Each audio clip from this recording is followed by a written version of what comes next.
Bueno, muy buenos días, gracias por asistir a esta rueda de prensa.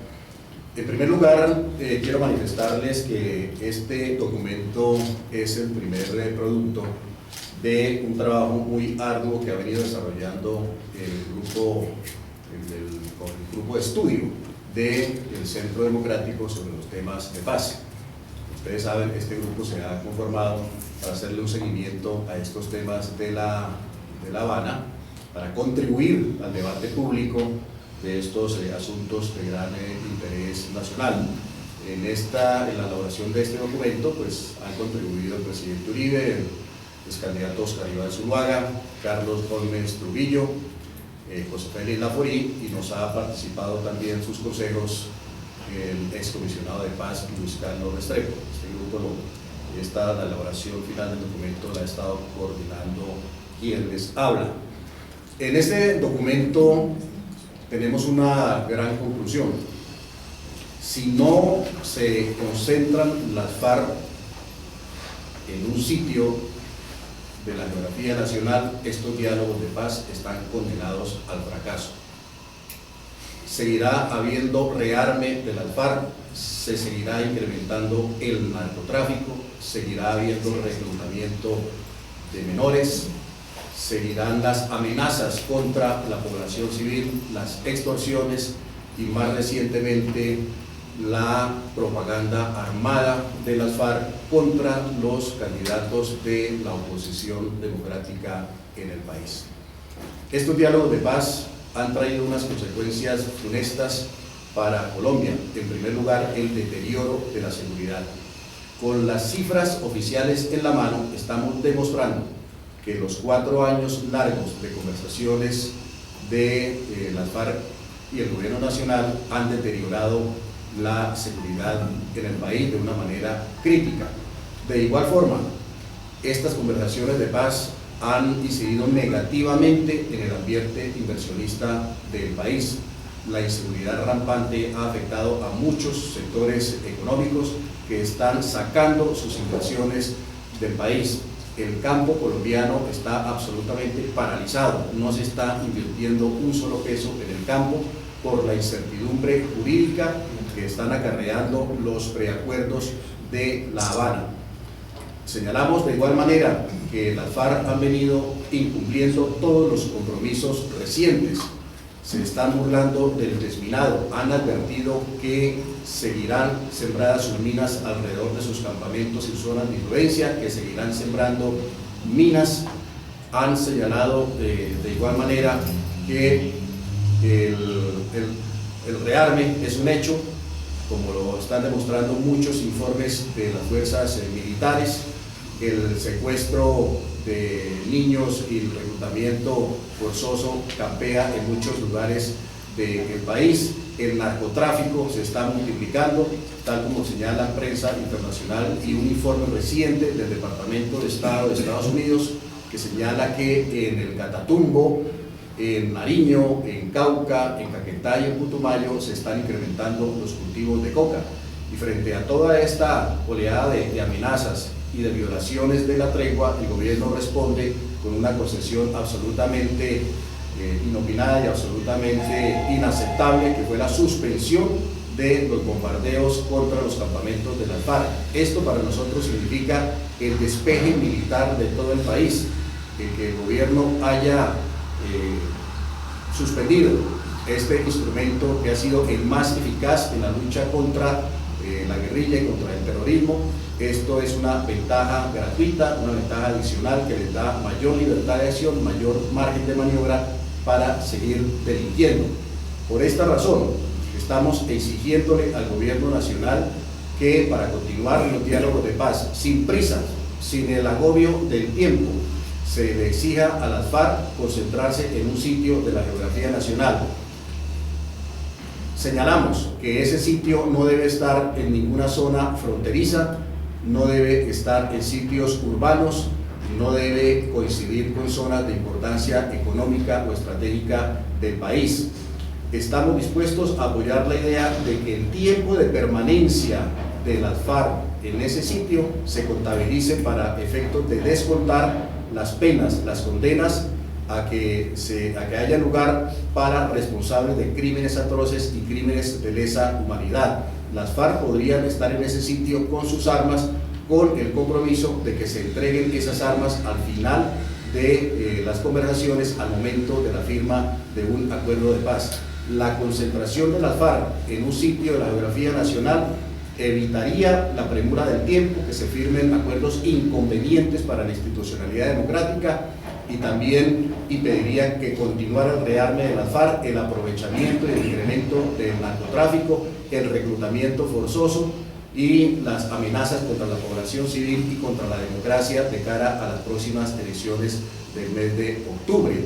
Estas son algunas de las conclusiones principales de este documento, que igualmente ratifica que, dado que hay un compromiso de parte del gobierno nacional para que haya una refrendación popular de los acuerdos de La Habana, y de un lado las FARC no aceptan el referendo y de otro lado el gobierno nacional no acepta la propuesta de las FARC de una asamblea constituyente, proponemos la conformación de un órgano legislativo transitorio de elección popular que se elija una vez las FARC hayan entregado sus armas, y que este órgano transitorio legislativo haga los desarrollos legales que correspondan a los acuerdos de paz. Estas son algunas de las principales conclusiones de este documento, que vamos a hacer llegar a la opinión pública nacional, obviamente a través de los medios de comunicación, y también a personas interesadas en estos temas, tanto a nivel internacional como a Kofi Annan o al vocero, al asesor principal del gobierno de Estados Unidos, el señor Harrison, y también a personas como Marta Lucía Ramírez, el señor Procurador General de la Nación, el presidente Pastrana, o el Procurador General de la Nación, entre otros. ¿Ustedes prácticamente están planteando que se acabe en La Habana? ¿Que se acabe ese como centro? No, estamos planteando que la continuidad de los diálogos de paz, para que no traiga problemas al país de un acuerdo apresurado que atente contra la institucionalidad democrática y siga propiciando el rearme de las FARC y el crecimiento del narcotráfico, esos diálogos se hagan con una previa concentración de todos los hombres y todas las armas de las FARC en un sitio determinado de la geografía nacional, con veeduría internacional. Proponemos que sean las Naciones Unidas, la OEA y la Cruz Roja Internacional quienes sirvan de verificadores y veedores de esta zona de concentración, que consideramos, insisto, indispensable para que estos diálogos de paz puedan tener alguna posibilidad de éxito. Senador, ¿cómo funcionaría esa propuesta que hacen ustedes del órgano legislativo transitorio? ¿Quiénes la integrarían? ¿Cómo funcionaría y cuál sería el objetivo de ese órgano? Tendríamos que llegar a un acuerdo entre los partidos políticos y tramitar en el Congreso esa reforma para constituir un órgano legislativo transitorio que tendría como única y exclusiva función el desarrollo legal de los acuerdos de La Habana durante un tiempo de trabajo determinado y conformada mediante elección popular una vez las FARC hayan entregado todas sus armas. ¿Hacen ustedes ahí una propuesta de concentrar a las fuerzas guerrilleras y a partir de ahí, de esa concentración, hacerles una concesión en términos de justicia? La pregunta es, ¿abarcaría también estos 2 años y medio en La Habana, donde están sentados los líderes de la guerrilla, negociando con el gobierno nacional?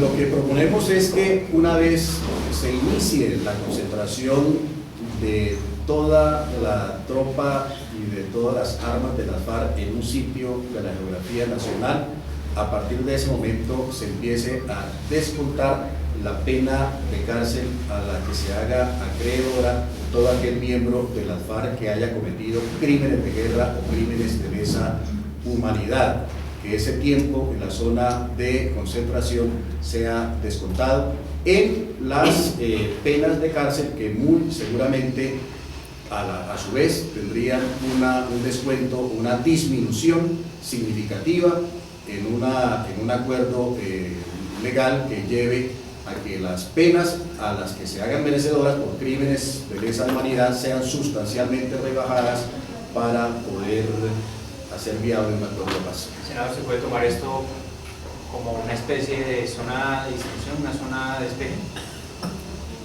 De ninguna manera sería una zona de despeje, porque al contrario de la zona del Caguán, en donde había presencia de las fuerzas militares en esa área, allí se excluyó a los alcaldes, a las autoridades civiles, a la policía y a las fuerzas militares. Estas zonas serían en sitios en donde no exista en este momento presencia de la fuerza pública, que no sean zonas urbanas, que no sean zonas fronterizas y que no sean zonas de interés estratégico o de gran importancia para la economía nacional.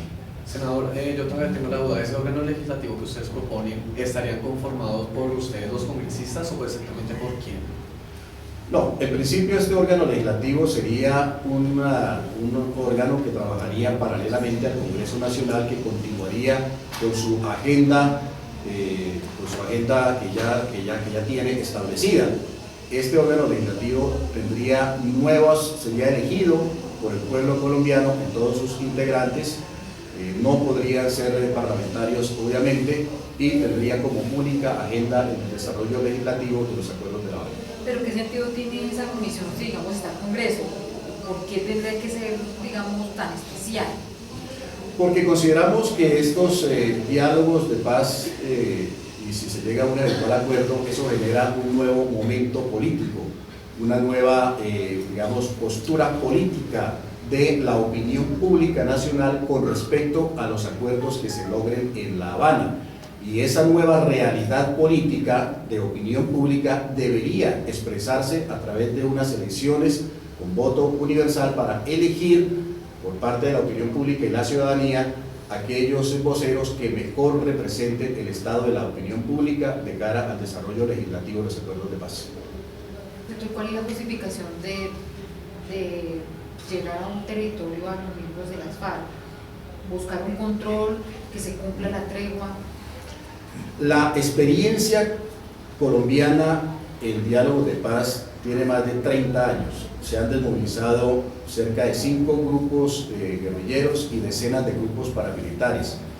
El factor de éxito común a todas esas conversaciones ha sido que en todos los casos en que ha habido éxito, el grupo terrorista respectivo, antes de iniciar conversaciones de paz, se ha concentrado en algún sitio de la geografía nacional con todos sus hombres y todas sus armas para evidenciar su voluntad de paz, que no va a seguir recurriendo a la violencia, no va a utilizar la violencia como un instrumento para presionar la mesa de conversaciones, y esa concentración hace el cese de hostilidades, el cese al fuego contra la población y contra el Estado, lo hace definitivo, lo hace irreversible y lo hace, que es lo más importante, verificable. De esa manera se garantizan diálogos en medio de una situación de seguridad y unos acuerdos que no atenten contra la estabilidad institucional del país. Senador, los acuerdos como se consideró originalmente, hay 2 temas centrales. 1, negociar en medio del conflicto, y 2, nada está acordado hasta que todo esté acordado. La frase, digamos, que gravita dentro de la negociación. A usted la experiencia le enseña, por tantos años de investigación, que nunca con las FARC había ocurrido un avance tan importante como el que ha ocurrido ahora, tal como asumir ceses del fuego unilaterales indefinidos, como dejar de secuestrar, como plantearse la posibilidad de sacar a los niños de la guerra. Bueno, es decir, posiciones de la FARC que en el pasado nunca habían ocurrido en todas las negociaciones. Eso no le merece de pronto un reconocimiento a que la negociación misma le está bajando la intensidad del conflicto mismo. Los avances que pregona el gobierno nacional en los diálogos de La Habana son puramente propagandísticos y mediáticos. El país no está a puertas de la firma de un acuerdo de paz. Hay una gran cantidad de callejones sin salida que no se han resuelto y que atentan contra esos avances en un acuerdo de paz. En primer lugar, el tema de la justicia. Las FARC han insistido en que no pagarán ni un solo día de cárcel. Ahí no se ha llegado a ningún acuerdo y la opinión pública en un 85% repudia cualquier acuerdo de paz con impunidad. En segundo lugar, el tema de las armas. Las FARC insisten en que no entregarán ni una sola arma, en que ellos harán dejación de armas, es decir, que las mantendrán en su poder y dejarán de usarlas. Eso nos pone en la perspectiva de una paz armada que es absolutamente indeseable y que la rechazamos de plano. Está el tema de la refrendación. Las FARC insisten en una Asamblea Nacional Constituyente que rechaza el gobierno y la opinión pública, y el gobierno insiste en un referéndum que rechazan las FARC y que es absoluta y rotundamente inviable. Como si esto fuera poco, no hay un acuerdo sobre una agenda común de negociación.